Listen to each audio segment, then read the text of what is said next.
Welcome to the Neuro Air Podcast, the show for cycle breakers, parents, young adults, and helping professionals ready to understand their nervous system through a generational lens, heal what isn't theirs to carry, and consciously choose what comes next. Hi, I'm your host, Leanna Hunt, an associate clinical mental health counselor and certified performance coach. Each week, you'll get stories, science, and somatic practices, plus my signature 4N framework: notice, name, nurture, and navigate, to help you honor resilience, break silence, and build deeper connection with yourself and those you love, all while shaping a legacy of safety, freedom, and possibility.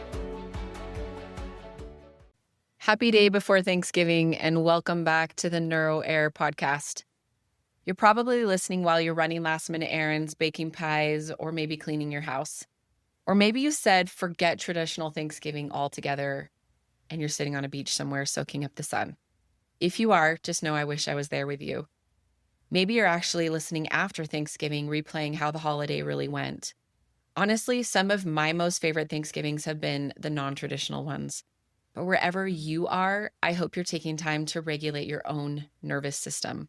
For some of you, that means preparing to see family you love, but maybe also struggle with. Maybe there's that one relative who hijacks the conversation and you can never escape. Maybe someone's drinking takes away from the spirit of the gathering. Or maybe you're dreading seeing a person because of things that were never healed or ever talked about. Wherever you are on this day, just know I'm wishing you safety, grace, and a body that feels supported. So how do holidays like Thanksgiving tie into nervous system repair? It actually goes right along with what I just mentioned. Our body prepares long before the actual event. Our brains do this crazy thing called predictive coding, a process described by neuroscientists like Carl Friston and Ann Seth. Essentially, the brain remembers past experiences and prepares for what it expects next. Also, in trauma research, Dr. Yehuda and her colleagues showed that stress can be reflected in biological markers across generations. That reminds us that how our bodies process stress can be shaped by what came before. So if the last few holidays have felt stressful or painful, or maybe your family has never had good stories of holidays as far as connection and repair, just remember that your nervous system is prepared to start signaling to you, hey, let's be on alert. And maybe this has happened through your family for a long time, or maybe it's just been the last few holidays. And remember that this actually doesn't just show up at holiday time either. Our system prepares in advance for anything that once felt overwhelming. Maybe you realize you do this before a big conversation, or a big deadline that's approaching, or walking into certain rooms. But when you think about tomorrow, you might notice right now that your heart is racing or has been racing, or that you're breathing really shallow, or you've been really irritable, or you're just super exhausted. Just remember that all of those are normal protective responses. Dr. Porges describes in polyvagal theory how when the body senses possible danger, it shifts out of social engagement and into defense, often seen as fight or flight or shutdown responses. Clinically, many of us also describe appease or fawning as an additional safety strategy that we've talked about on the podcast already. That's why you can feel on edge before the first guest even arrives. Your body is preparing to protect you. Fight says, I have to control all the details. Flight says, I've got to get out of here as fast as possible. Freeze says, say nothing, do nothing, stay invisible. And appease says, make sure everyone else is happy so we can just all survive this. Here's where the 4 N's begin to guide us. Notice what's happening. Notice if you feel tightening in your body or your mind starting to spiral. Second is name. Name the pattern. An example would be like, this is my flight energy wanting to get out of here. Third is nurture. Nurture the body. And it can be as simple as just a deep belly breath, or just placing a hand on your heart to connect with your own skin and your own self. And finally, fourth is navigate. Navigate is about choosing one small action that keeps you connected and helps you feel safe. And we're going to walk through those a little bit more today. It took me a long time to learn that if I didn't feel emotionally safe somewhere, that basically two extremes would happen. The first is that my stomach would feel super like locked up and clenched tight, and I wouldn't be able to digest food, and I would feel sick the whole time. And other times I'd swing the other way and overeat to quiet the unspoken stress. Maybe some of you listening can relate to that. For many years, food was my temporary calm, but it never lasted long because shame always followed. I spent so many holidays throughout my life upset at myself for what or how much I ate, which kept me from genuine connection. And it's just been the last few years that I've started to understand that when our nervous system is outside our window of tolerance, we cannot truly connect. It's also just been recently that I can finally say, I realized that my nervous system was doing the best that it could. It was trying to regulate, but it was doing it in an unhealthy way. And the problem had nothing to do with my willpower, which is interesting because I remember saying a lot to people throughout the years that I felt like I had no willpower. It was actually my body searching for safety. So before we go any further, take a moment to notice again. Notice how your body reacts when you even think about the holidays. Do you get a sense of tenseness? Do you feel like you want to collapse? Do you feel parts of you like your heart rate wanting to speed up or just that desire to disappear? I just want you to take a moment and just observe yourself without judgment. There are many coping patterns that appear when we can't stay in our window. Maybe at family gatherings or holidays, you feel like you have to be the loud one, cracking jokes to cut the tension. Or maybe you drink just to get through the evening. Maybe you're the one that goes completely quiet, believing that your words don't have value. Or maybe you stir conflict because that's the only way that anyone ever engages. Remember that these are survival responses. These, for a long time, have probably been your body's best attempt to bring you back to equilibrium. This is named the second N, being able to recognize protection rather than judging yourself as a sense of failure. When we're in threat mode, stress hormones divert resources away from digestion and can actually slow gut motility. Neuroscientist Robert Sapolsky explains this in Why Zebras Don't Get Ulcers. He explains that the body's prioritize survival. Blood flow moves to the large muscle groups rather than the gut. That's why feeling unsafe can feel like a knot in your stomach or complete loss of appetite. So instead of judging these reactions, what if we started to practice with curiosity, even during Thanksgiving tomorrow? When you feel that urge, if you feel that, to overeat, to drink too much, to talk, to disappear, just allow yourself to take a minute and genuinely pause and ask, what is my body trying to help me with right now? We're going to take a minute to do that together. If you're driving or cooking, you can keep your eyes open, or you can come back to this later.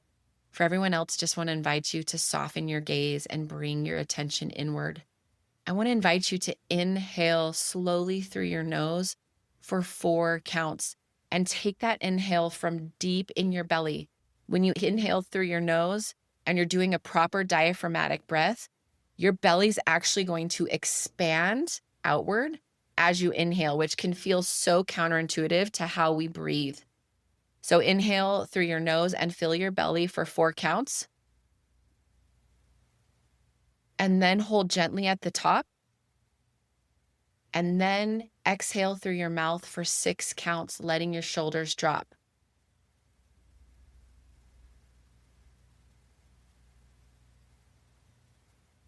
And try that again. In for 4.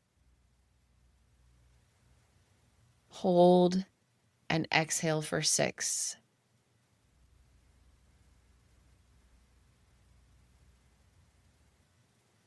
That was a little longer than 6, but another little tip is just allow that exhale to extend as long as possible. That's another way that we're activating the parasympathetic nervous system, which helps our nervous system rest and digest.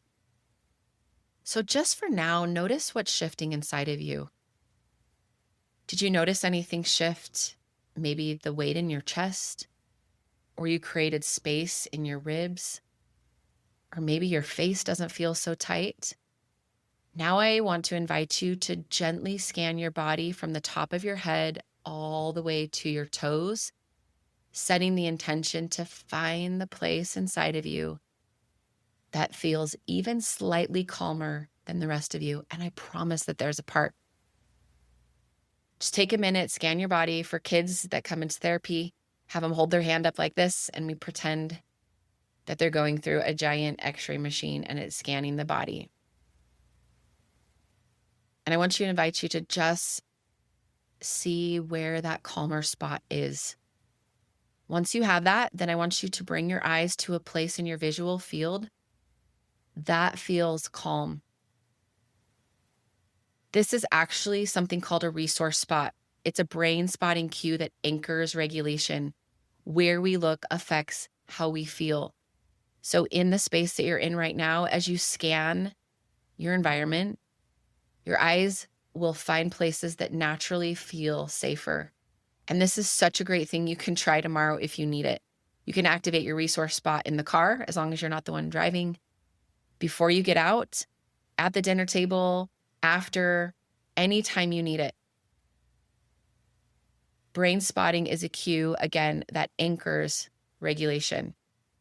I want you to stay here for one more breath with me. Inhale for 4. Hold at the top. And take your longest, slowest exhale out your mouth or your nose.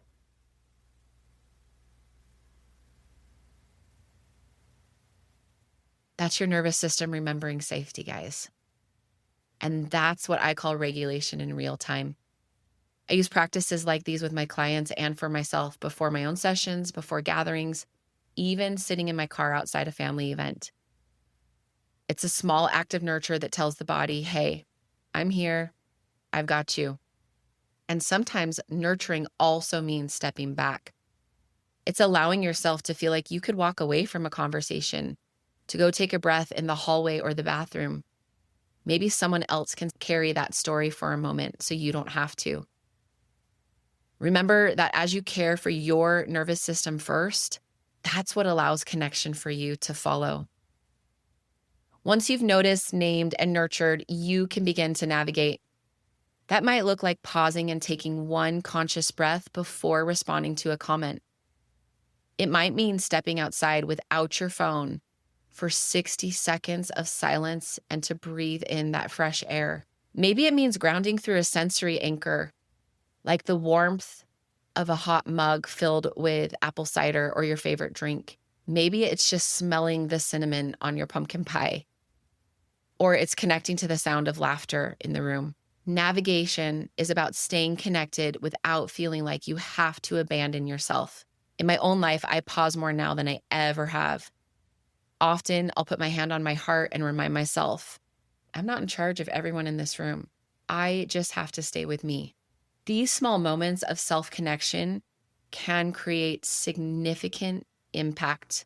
Some more research from Dr. Rachel Yehuda's lab shows that stress responses can echo across generations through differences observed in stress-related gene methylation. So when we regulate in real time, we're likely sending a different biological message forward, and certainly a different relational one. Legacy repair isn't about fixing our families, guys. It's about changing how the story lives inside us. Every pause, every breath, every act of nurture is a form of repair, and it begins a new chapter written throughout your body. That's what it truly means to become a neuro-heir, tending to what your body carries so the next generation doesn't have to. Before we close, I want to share something super special that I have been creating. Starting in February 2026, I'm opening a small group coaching experience for those of you ready to take this work deeper beyond the podcast. It's a space to learn how to regulate, learn how to repair and rise, and we're going to do it together. We're going to weave all the things that I've brought into the podcast so far, including nervous system education, body-based practices, and legacy repair through live sessions, community reflection, and gentle accountability. So if you've ever thought, I wish I could do this work in community with guidance and support, maybe this is for you. I'll be sharing the waitlist link soon, and we'll let you know when it's ready. I'd love to have you join us. So remember, wherever you spend this holiday, around a crowded table or in quiet solitude, please remember this. You can't control the energy in the room, but you can care for your own nervous system. Each calm breath you take becomes a signal of safety, and it can become that signal of safety for all the generations yet to come. When you feel ready, pause for a moment of gratitude. Not the forced kind that denies how hard things can be, but the kind that coexists with what's real. Studies on gratitude, for example, have found that brief gratitude reflections can boost positive emotion, reduce physical complaints, and in some conditions, improve sleep and health behaviors, increasing overall well-being.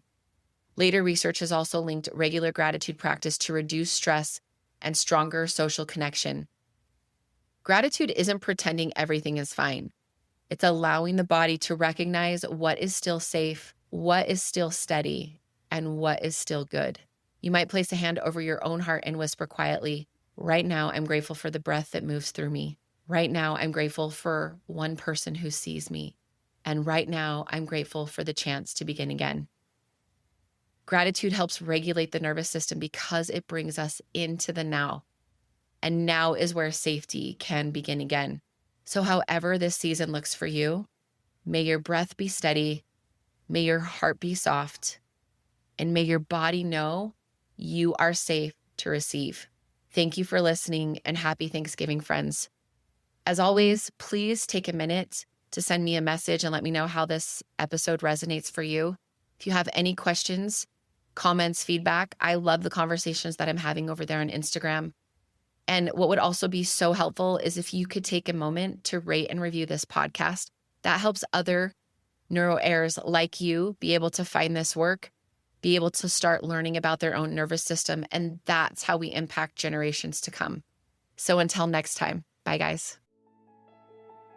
Thanks for joining me on the Neuro Heir podcast. This work is about honoring resilience in yourself and also those who came before you, all while finding freedom from what was never yours to carry. With the help of stories, science, somatic tools, and the 4 Ns, notice, name, nurture, and navigate, you have a path toward deeper connection with yourself, your loved ones, and the legacy you want to pass on. If today's episode spoke to you, share it with someone who's ready to step into this work too, and follow the show so you never miss an episode. Remember, you may not have chosen what you inherited, but you can choose what comes next.